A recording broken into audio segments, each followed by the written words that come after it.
All right, we're in a familiar spot. Guess what happened? I went away. So the PSA order that I've been waiting for 6 months on came to my house while I wasn't home.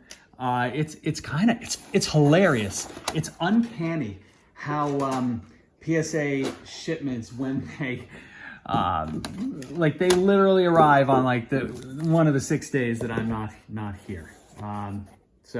But anyway, that's not why you're here. You're not here to listen to me complain, although I continue to complain a lot.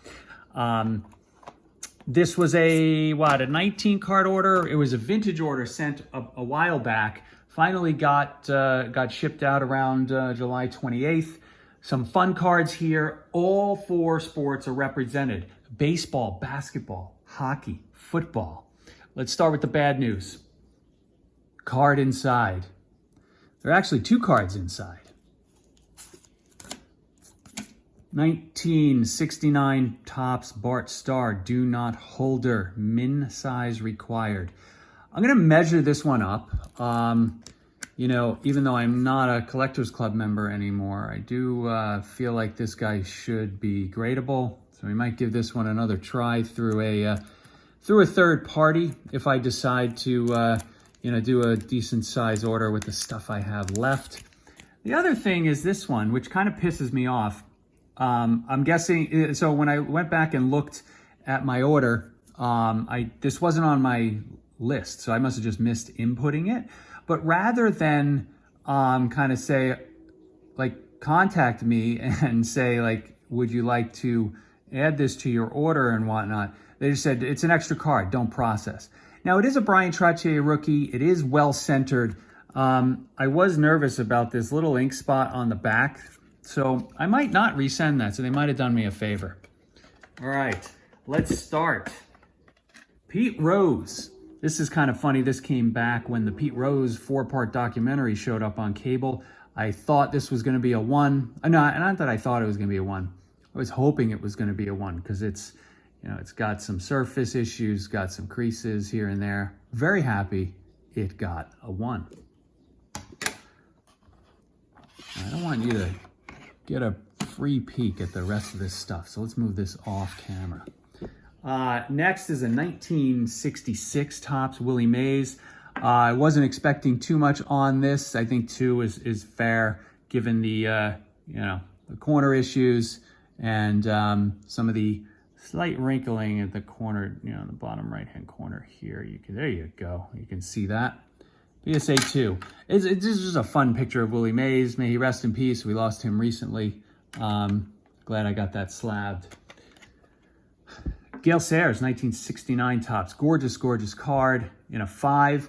I don't know. 5 seems reasonable. This is, eye appeal-wise, this is beautiful.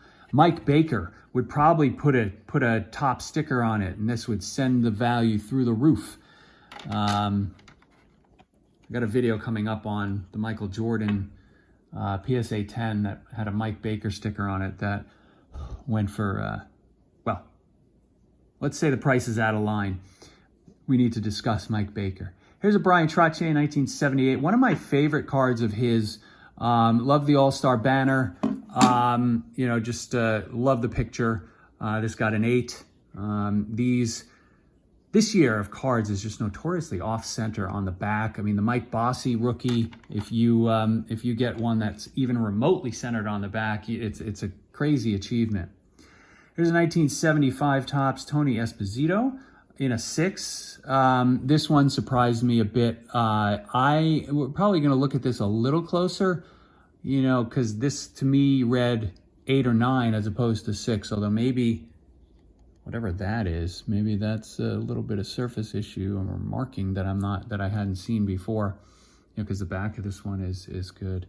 A lot of these cards were purchased via Greg Morris cards, and I think you have to make sure that when you're bidding on cards from Greg Morris, based on this experience, what you see, make sure you downgrade his grades because PSA does, at least did so in this order. Here's a Brad Park, 1973 Topps in a 6. Fun card with the green. I like the 1973 set because they have what is it? They got green cards, yellow cards, red cards.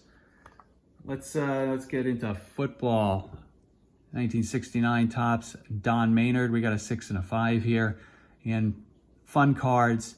Funny that the 6, which sort of has a little bit of a mark there on his head, was graded better than the 5, but I'm sure there are other flaws here that we're not seeing. Fun cards. Hey, here's a Bart Starr that did get graded, 1967 Philadelphia in a 4.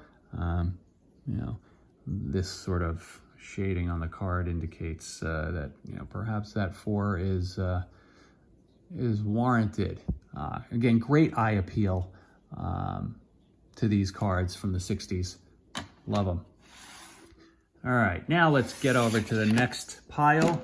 The 1968 Phil Esposito in a 6.5. I've never seen a 6.5 come back, so this was a surprise. But I think this one's undergraded, but you know, they're my cards, so of course I think they're undergraded. This did not come from Greg Morris cards. Some issue on the back here that definitely could come into play with the grade, but Phil Esposito, even though he was an evil ranger and a ranger announcer, you know, he needs more hobby love. Same thing for Jean Rattel, 1968 Topps Jean Rattel in a 5. Horribly underrated underrated in the history of hockey. Here's a 1965 Topps Jean Rattel. I think this is his rookie card, if I'm not mistaken, in a 5. Again, presents really, really well. Definitely a little off from top to bottom. Left to right is pretty good. The lone basketball card in the order, 1979 Moses Malone in a 6. This was kind of disappointing because I remember looking over this closely, but you know, the more that I look at these cards in the light, you're kind of seeing surface issues across the board, and I don't think I looked at them close enough.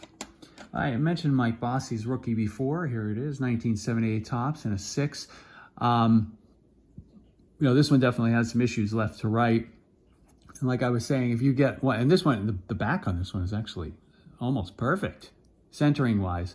We've got little surface issues there. The surface issues are definitely getting me with this order. Here's a 1971 Topps Stan Mikita in a 5. 71 Topps, 71 O-Pee-Chee, if you have them. Just beautiful, beautiful cards. Love that design. And just really tough to get in good condition. Here's a 1975 Topps Bobby Orr in an 8. This one came back pretty much as expected. You know, I thought this definitely looked like an 8, was hoping for a 9. But, you know, when you're grading cards from the mid-70s, I mean, if you get a 9, it's definitely an achievement. Here's a 1969 Topps Gordie Howe in a 6. This may have been sent into PSA before and come back ungraded, but to be honest, I'm not 100% sure. Wink, wink. Beautiful card. Mr. Hockey in a 6. Here's 1969 Topps Jean Beliveau in a 7. I don't love the design of the 1969 Topps, but I still have bought a few. That one came back as expected, I would think. This one was a bit low. 1971 Topps Henri Richard in a 5. You know, I might, there are a few of these I'm going to do some card autopsies on, grading autopsies, to see what we can find in the flaws. And maybe we'll do an autopsy on this one, because this one came back as a 10. So 1971 Topps Yvonne Cornwallier in a Gem Mint 10. Like, that is crazy. Makes you really wonder what I missed on some of the other cards for this one to come back as perfecto. Very excited about that. That was fun. That was a fun surprise. Here's Cornwallier in a 1975 Topps in a 6. You can probably sell that for $1. 1977 Dennis Potvin in a 7. You know, Not much to say there. Is that on the card or on the, maybe that's part of why we got the 7. We got a little snow on the card. And then, I don't know, apropos to finish off this order, 1977 Topps Lanny McDonald in a 4. Let's see what we can find right now before we close out this video. We're definitely left to right a little off. Looks like there's some discoloration over here on the surface on the border there, if you can see that. Okay, top to bottom's pretty good. Corners are good shape. That guy's a little rough on the top right. Unless I see something on the back, I'm not seeing a real good reason that this got a 4 as opposed to like somewhere in a range of a 7. But hopefully you enjoyed that. Fun video. My last grading submission for a while. And but I'll be seeing you guys soon.